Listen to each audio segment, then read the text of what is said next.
So, defining grace. Look, grace is a finished work. And the riches of his grace, the richness of that towards us is incredible. But when we begin to talk about grace, and I've said this for years, the reason Grace Point in this city is necessary, okay? There are wonderful churches. I'm not arguing that. But there's a message that God's given us that is not grace plus works.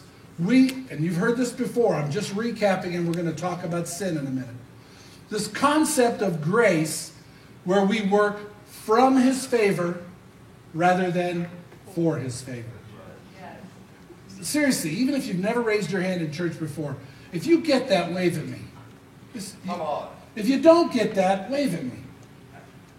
Okay, I think it's pretty simple. He did something for us we can't do, we can't earn. We were just talking about it again before church. You can't earn it. There's nothing you can do to get it except receive it in faith. And then you get to work from that favor instead of for that favor. And I'm telling you, it sounds simple, but most of evangelical Christianity has missed that for the last 250 years. It's true. We've missed it for the last 250 years. So what we start to get all, but what about sin? Pastor, how do we deal with sin? You ever ask that question? Yeah. You concerned? Did you Google like hyper grace and read an article about how bad that grace message is? And look, I really...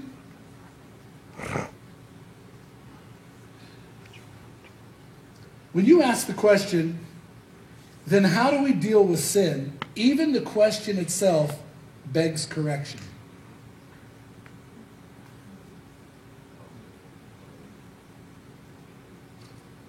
True? Well, then how do we deal with sin? Even the question itself begs correction. Why? Were you alive when Jesus died on the cross? No. Were you alive when the Reformation happened? No. 1500s? No. Oh, a couple of you were. A couple of you looked like you were. Just kidding. I'm way younger than I look. You guys... We have grace for you. Thank you very much. That was scary. Go figure. So, it's really a simple point. I mean, it's really a simple point. But we so complicate it. You weren't alive when he died for you. And when he said, it is finished, you weren't alive.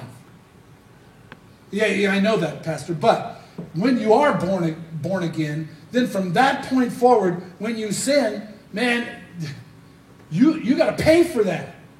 No. How weak of an offering would the cross of Jesus Christ be if he said, it's finished, once and for all, forgiveness of sins, granted. Right. And every time we mess up, we listen to the lie of the enemy, we step over the cross of Jesus Christ and go, God, I need something else. I got to do something to earn forgiveness because I sinned willingly. No, you don't. No, you don't. Yeah, wait a minute, wait. That's just like anarchy, man. Then it's just run away. No, look. Let me see if I can illustrate it this way. When you read the book of Hebrews, and Hebrews is the most Old Testament, New Testament book. Does that make sense? Yes. I stole that line from somebody else. But Hebrews is the most Old Testament. Why? Because he's talking to Jews who've kept the law, the Hebrews.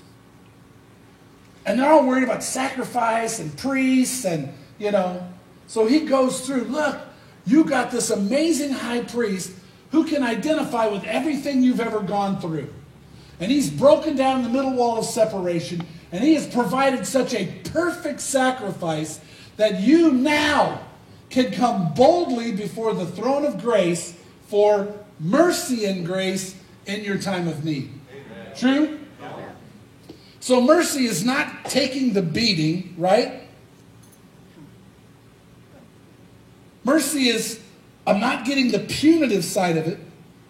And grace is, not only are you not getting punished, but access granted. All of heaven is now at your disposal. Come on in. Access granted. Doesn't that excite you? Some of you are like, yeah, yeah. Others are like, access granted. So, here's an illustration. I don't know. Someone's going to find a problem with this illustration eventually, but just hear it by the Spirit right now. You're caught in the midst of the worst sin you can possibly think about. Okay? Right now, you're going through your head and you're thinking, okay, here's some of my trappings, here's some of the things. See, God already dealt with sin. That's not what your focus is going to be. Have you ever thought, oh, I hope nobody finds out? Come on. Ever thought that, oh, nobody finds out? He's omniscient, omnipotent, omnipresent. He found out. He knew you were going to do it before you did it. Yep. Listen to me. Sin is stupid. It's you don't want to be wrapped up in it. Amen. But we get this weird idea that all of a sudden I messed up. Now I have to pay for this. No, here's an illustration. Picture yourself in the whatever it is you think you can overcome, or that you do, or repeatedly do, or you just did, and the enemy convinced you to withdraw from God. Get your disciplines in order, try to clean it up, and then now move back in his good graces, right? Don't we do this? Come on. Imagine he walks into the room, and there you are. God. Why are you going? He's been watching you do it the whole time. That's why he came into the room. He came into the room because he sees you doing what you're doing.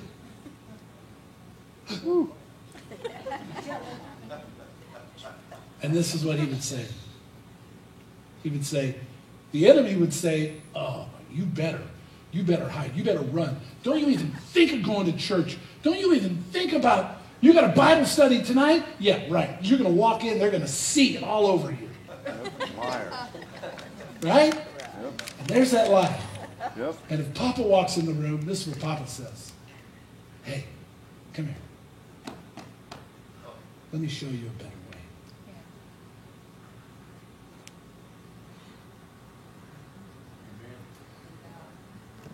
If anybody is in need or in trouble or struggling with anything, you come boldly before the throne of grace for mercy and grace in your time of need. That's the grace message. It is not ignoring. You can't ignore something that's already been dealt with. Now, please hear me. I'm not saying willfully sin. Paul said, don't be ridiculous. God hates sin. But how do you personally deal with what he's already dealt with? You simply believe him. You believe what his word says. Grace is his presence, and it's his empowering presence.